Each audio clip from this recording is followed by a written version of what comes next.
Hello, everybody. Welcome to the Review Roundtable. Today we have my guest David Weiser here. David, how are you doing tonight? I'm doing pretty good. All right, good to hear. This week it was obviously San Diego Comic-Con. We'll get to that news in a second regarding the Marvel Phase 4 stuff. However, Avengers Endgame finally crossed a massive milestone. It finally dethroned Avatar at the worldwide box office. I don't know about you, David. I kind of expected this coming. It took about 88 days to do it, a lot sooner than Avatar did to get to the record. So just kind of give me some of your reactions regarding that. I kind of thought it would get there eventually. I know a lot of people seem to have lost faith when they did the re-release and it didn't do it right away. Like for some reason people expected it to happen in that one weekend when like these things take time. And I figured it would have the legs and it was close enough it would reach the goal at that point. Early on in its run, I wasn't so sure. I don't know. I'm excited because just the fact that something that's not James Cameron, not from James Cameron, like I like Avatar and everything, but it's kind of exciting just to have something new on top. And not to mention, I mean, Avengers Endgame it's a lot more, it just feels a lot more culturally relevant than Avatar did. Because I remember when Avatar came out, I loved it and everything. It was a huge moment. But within a year, everybody kind of forgot about it. And I don't feel like that's going to be the case with Endgame. The Marvel brand is just so strong. I feel like it's exciting that, Kevin Feige and the creative team, all of their hard work is paid off, and now they've claimed the number one title.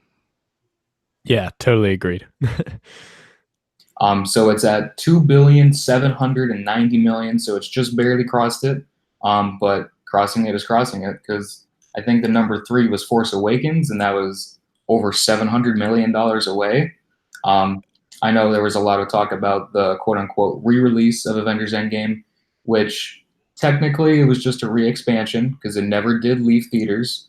A lot of people are confused about that.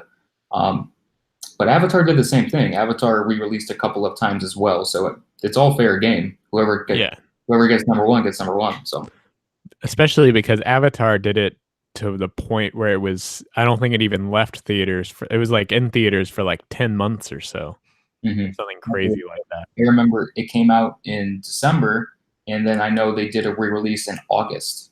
I don't know if it officially left theaters by that point, but I mean, it didn't seem like it. Just kind of kept going and going. Hmm.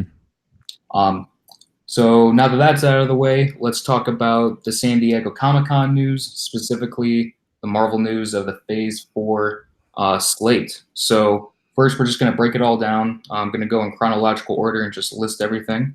So the entire Phase 4 slate begins this May of 2020 with the Black Widow solo film, followed in the fall by the Disney Plus series, The Falcon and the Winter Soldier, followed by Eternals coming out November 2020. Then shifting towards 2021, we have the release of Shang-Chi and the Legend of the Ten Rings. And following that in the spring is the Disney Plus series WandaVision, followed in May by Doctor Strange and the Multiverse of Madness. I love that title, by the way. And then in the spring, the Disney Plus show Loki. And the summer, the Disney Plus release of What If. And then another Disney Plus series that fall with Hawkeye. And closing out Phase 4, November 2021, Thor: Love and Thunder. So, David, what are your takeaways from this really huge Phase 4 slate that was announced? I'm pretty excited for everything. Mostly for different reasons. I'm really excited for the Disney Plus stuff, especially just because that's new territory for Marvel Studios specifically. Like there's obviously been a Marvel TV branch, but it's kind of been like that redheaded step cousin that's kind of awkwardly ignored. Like it within the TV series, they like to say they're like in the same continuity, but the films never acknowledge them. So it's like, is it really in the MCU or no? And to be honest with you, It's I've heard really good things about like Daredevil and Punisher and some of these other shows, but I never really got into them just because if the films never really acknowledge them, I feel like it wasn't quite worth my time and investing in it, and especially because they all got canceled anyway. You know what I mean? yeah. With the release I of Disney Plus, it's just like, I mean, you look at this slate, there's five films and there's five series, five TV shows. So what I'm really excited about is that these TV shows aren't just going to be throwaways. They're actually going to be kind of baked into the lore, and you're going to have to watch these shows, and it'll impact the films as well. So that's what's most exciting for me. Yeah, totally agree. Like, and just seeing how they interweave it all is going to be really fascinating. And especially like being able to tell that story, not be confined to 2 hours, 2.5 hours, have as many episodes at about an hour's length as they need to get tell their story. So, yeah, Yeah, Kevin Feige, he said at the panel in Hall H, he said that this was just a really exciting opportunity to tell stories that you couldn't just do in a film. You know, by having, I'm assuming, like an 8 to 10 episode run. You know, if they're an hour long, that's like 8 hours plus worth of content of storytelling that you wouldn't be able to do in a film. Like with Falcon and the Winter Soldier, you know, with Falcon after Endgame taking on the mantle of Captain America, instead of dedicating a whole solo film to that, where maybe it's 2 hours, we can get 6, 8, 10 hours worth of content there. And it's also going to inform the films and the TV shows that come after it. I mean, for example, when you look at WandaVision, so obviously Vision passed away in Infinity War, so it raises the question of, are they going to revive him or something with the multiverse? You know, we'll find out. But Wanda Maximoff, Scarlet Witch, is also going to show up in Doctor Strange in the Multiverse of Madness. So that's an example that we already know of how the shows are going to be interwoven with the films, and I'm just super pumped to see that. yeah. One of the things I'm curious to see is if these are going to be like treated as though they're like limited series, or are they going to be like they're going to have second seasons on top of this? Like there's going to be, this is going to be like that debut first season, and then they might get renewed. And will those renewals, will those, with those additional seasons, will those be added into phase 4, or will those roll over into phase 5? Like, I'm curious to see how that's going to play out. And then but yeah, most the casting of all the new casting announcements, I mean, a lot of them had been rumored for a while, but it was kind of exciting to see the lineup they have for Eternals. And the Black Widow cast is pretty stacked. I agree. Um, I'm very excited. I mean, I'm a big David Harbour fan. I love Stranger Things. I love to see him in Black Widow. And Florence Pugh is having a hell of a year coming off of Fighting with My Family and Midsommar, and now she's in Black Widow. I'm very excited about that. But I mean, Eternals, Camille Nanjiani, Angelina Jolie, you know, Doctor Strange. You're bringing in Elizabeth Olsen, who also plays Wanda, and then obviously Thor: Love and Thunder. You're bringing back Natalie Portman's Jane Foster as Thor. I mean, whether it's bringing in new characters into the franchise or bringing in characters from previous films, I mean, I'm really loving just the cast and the lineup of Phase 4. yeah, I'm particularly excited about the return of Natalie Portman, just because, well, I was surprised alone by her cameo in Endgame, which was really a deleted scene from the I, Dark World. it But definitely like, seemed like it was something from Dark World to me. yeah, yeah, that's it. That's what it was. But it kind of, that kind of took me by surprise, and then to see that she was like to return, like legitimately return, kind of took me by surprise, just because I figured she was kind of done with Marvel. Yeah, judging by some of her previous comments, she didn't have an amazing time on some of these previous movies. So I was definitely surprised to see her return, but in such a an impactful way, and giving her, you know, obviously this is based on the comic book run. I forget what it was called, where obviously you have the female Thor, where Thor proves himself unworthy, and then Jane Foster takes the mantle. So again, I think that's going to be a really amazing storyline to see on screen. Mhm. And then going forward, so that's not all that was announced. Obviously, at the end of the panel, Kevin Feige was kind of teasing some future projects, you know, from Guardians of the Galaxy Volume 3, Black Panther 2, and Captain Marvel 2. But by far, the biggest surprise was the announcement of Blade. And it totally took me by surprise. He brought out two-time Oscar-winning actor Mahershala Ali, and he more or less announced that he was going to be playing Blade. And that was something that just totally caught me off guard. And I'm curious to see what your thoughts were on that as well. I'm totally in agreement with you. Didn't expect that. I didn't see that coming at all. I thought, like, I mean, he did mention that Fantastic Four and X Men were in development, but Yep. I thought something regarding those projects would be the big surprise of the panel, and was kind of taken aback to see this instead. And I thought it was especially cool that the article came out that after Mahershala Ali won his second Oscar earlier this year, he called Kevin Feige up and basically said, "I want to do Blade," and Kevin Feige was like, "Okay." That I think is what was that, and I love that because that was like an insane power move. Because Mahershala Ali, if you were gonna talk about just fan casting a Blade, like a Blade reboot, Mahershala Ali would be one of the few actors that would come to mind. So I feel like that's absolutely perfect casting. Mhm. And not only just that, but it's also interesting to point out that that is not going to be in the Phase 4 lineup. So they don't even have a writer or a director attached because it seems like this all just came together this year when Mahershala called Kevin Feige. So they're obviously in very, very early stages of figuring that out. Will it be R rated? Will it be PG-13? That's going to be really interesting to find out.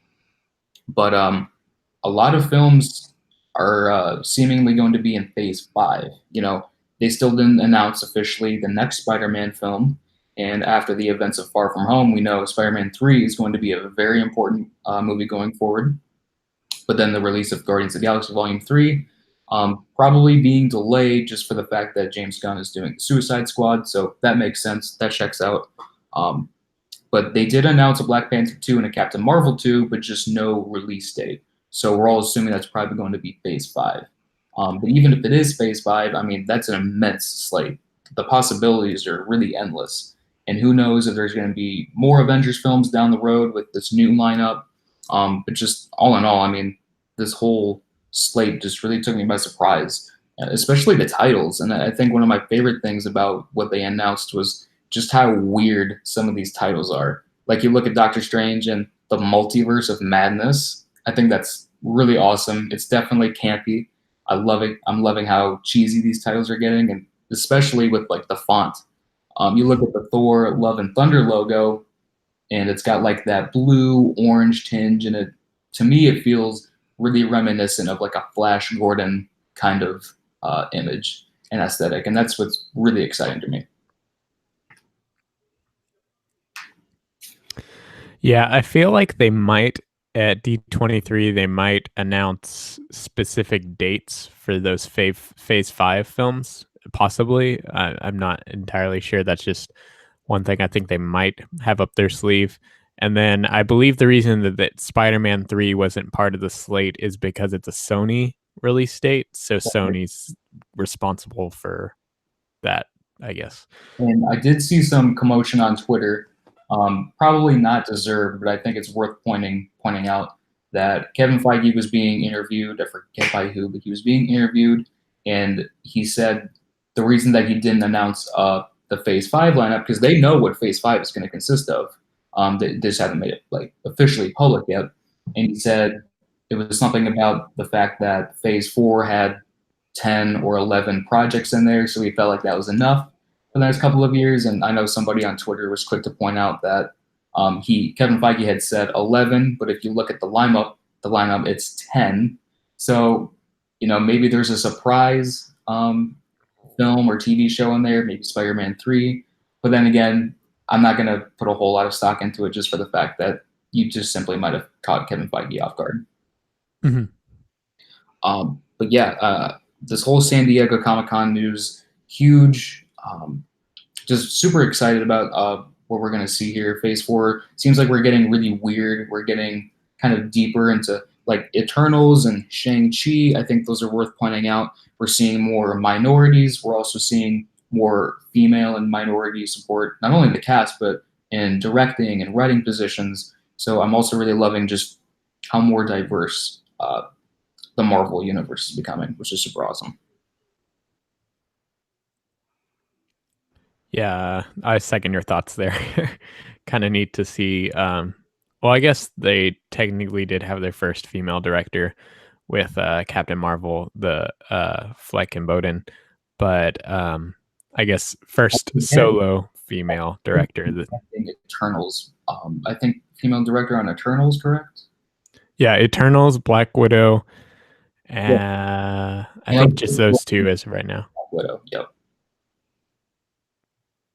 So that basically covers up Phase 4. I don't know if you have any extra thoughts on that, David. I guess just like a few things. Like I think it's really cool that Nightmare is going to be the villain of Doctor Strange too, and that uh, Scott Derrickson teased it would have kind of like a horror edge. Like it'd be the first horror movie in the MCU per se. Which I love because I didn't totally love Doctor Strange. I love the character. I didn't love the movie. But I guess what intrigues me the most is the fact, like you said, he's going back to his horror filmmaking roots. You know, like movies like Sinister, Deliver Us from Evil, his whole horror kind of filmography. I think it's going to lend itself, especially with how trippy and weird the Doctor Strange character and universe get. I think that really lends itself to more of a horror kind of aesthetic. So that's definitely very exciting. So moving forward, outside of Marvel news, so obviously kind of keeping it in the Disney realm, The Lion King was just released, and if you check the box office numbers, of course, it was number one. It opened to $191 million domestically and over $530 million worldwide. So obviously Disney is having a heyday. This movie's probably going to make $1 billion, um, even in the midst of very mixed reviews from critics and audiences. Um, I know we ourselves had some very different thoughts on the film. Um, I actually quite enjoyed it a lot. However, I definitely understand the camp of people that didn't like it. And I guess just kind of tell the people how you felt about it first, David, and then I'll jump in after. I wasn't very fond of it. Mhm. um, I found it to be kind of lifeless and devoid of personality and very lacking in color. And it was just kind of bland to me. And I was just kind of just really underwhelmed because I thought after seeing the Jungle Book, like I thought John Favreau might be the right guy for this, and I think his decision to model, like in terms of the visual effects, to render the characters as so photorealistic that they have to behave and express exactly as much as like a real lion or the other animals. I think that really limited him in terms of how much emotional weight he could add into the story. How much, like, I don't know, it just felt very cold to me. And I definitely understand that criticism. I actually kind of enjoyed the fact that they took it like with the visuals being so photorealistic. You know, you obviously can't emphasize facial details or emotions quite the same way that you could in like the animated original where everything was a little bit more exaggerated. So I definitely understand the complaint of a little bit of lack of like facial expressiveness. I definitely understand that complaint. Um, I actually, and I'm 100% with the camp of people that say uh, that we need less Disney remakes. I think the rate that they're pumping out remakes and the live action remakes is certainly alarming. I definitely think they need to pump the brake on that. Yeah, I wasn't huge on Aladdin, and I know you weren't either. But where I enjoyed this movie was because, again, I think John Favreau and the whole company or the whole crew that worked on this movie were immensely talented. And obviously, the visual effects artists, even if you did not like this movie, undeniably, the visual effects in this movie are breathtaking. And they really do look lifelike. Um, Maybe it's perhaps to a fault. But what I also really enjoyed was the voice cast. You know, you have Donald Glover, you have Beyonce, James Earl Jones is back as Mufasa. This entire, obviously, Billy Eichner and Seth Rogen as Timon and Pumbaa, they were a big standout for me, and I think they were for you as well. Yeah, they were my favorites in the cast. Everyone else kind of sounded, I don't know, they kind of came across as monotonous, at least in their dialogue delivery. Like it didn't seem like there was like any energy or um, much expression or anything. Like it just felt like they were just kind of on this single wavelength of saying things and like monotone dialogue for the most part. And I don't know. I don't know what was up with that. Like, I think it could have possibly had been like some direction from John Favreau, so they didn't like go against the grain of what the visual effects artists were doing That's it. by emoting too much where the animation wouldn't. And like you were saying, the visual effects are undeniably very impressive, and this is a huge technological achievement. I mean, everything looks photoreal. Like there's so many frames of this, and you look at it, and you won't believe that it's 100% animated, but it is. And so I can't deny that that's very impressive. Other than that, I wasn't a huge fan of it. I will agree with some of your thoughts on that with in terms of the voice cast. I guess um, the one member of the cast I felt like was a weak link with was Chiwetel Ejiofor as Scar. I definitely felt like Jeremy Irons' portrayal in the original was kind of one of those um, performances where you really couldn't replicate it. And to me, Ejiofor just didn't pack the same, I guess, punch and urgency that Irons did. And I think that's definitely a reason why, you brought back James Earl Jones as Mufasa, because I could not imagine them ever recasting perfect casting like that. Yeah, I totally agree. But even I'd say even James Earl Jones, like even he seemed kind of low energy and very, I don't know, in his case it could possibly be age because he's nearing 90 now. That's cool. But I don't know. Even he seemed a little off to me. I'm not sure what the deal was. I also noticed a little bit of that, and I know this isn't at all the same comparison, but if you look back at Rogue One, where he's obviously reprising Darth Vader, I found that his delivery of his lines in Rogue One were a little, um, I guess, devoid of life in the same vein that he used to do it, and that's probably chopping it up to old age. But I can definitely understand the criticism that you had there with The Lion King. Yeah. I guess the And only thing is like with the Lion King with this remake, even though to a fault it is almost a shot for shot remake with some cool new additions for sure. It is about 30 minutes longer, and I don't necessarily think it justifies all of that extension. But I guess how I felt was I still felt like the heart of the story was definitely still there.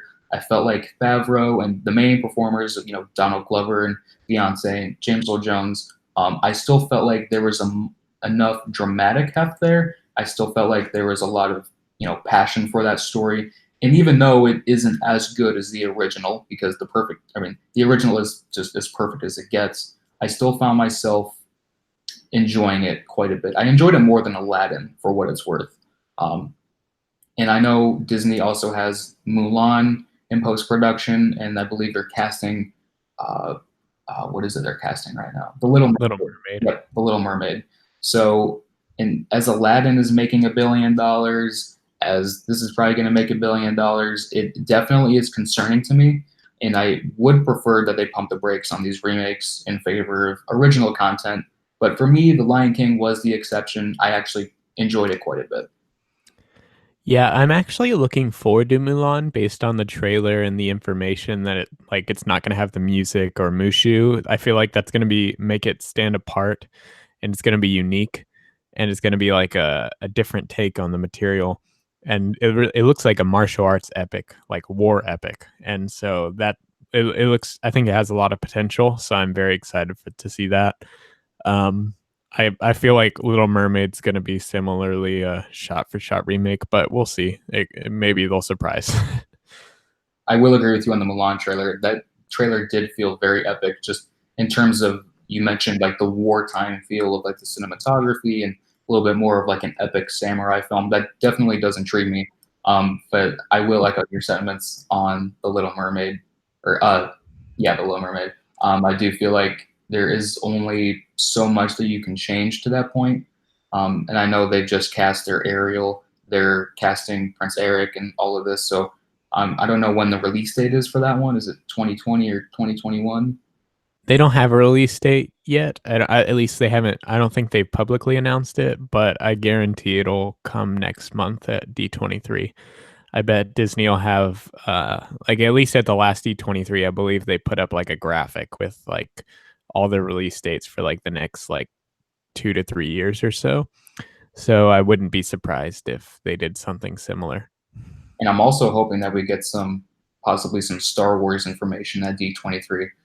Because outside of, obviously, we know The Mandalorian's coming in November, and we know Cassian Andor is coming somewhere down the line. We don't know when. And I know there's another series that they have planned. Outside of that, and the three unannounced films, we don't really know what the trajectory is of the Star Wars filmography going forward. So I'm hoping D23 will give us a little bit of clarity on that. I think D23 is going to be very Mandalorian and Rise of Skywalker focused. I don't think they're going to touch on those movies because I don't think they want to take attention away from Mandalorian and Rise of Skywalker, especially when they're going to be billing the Rise of Skywalker as the conclusion to the Skywalker saga.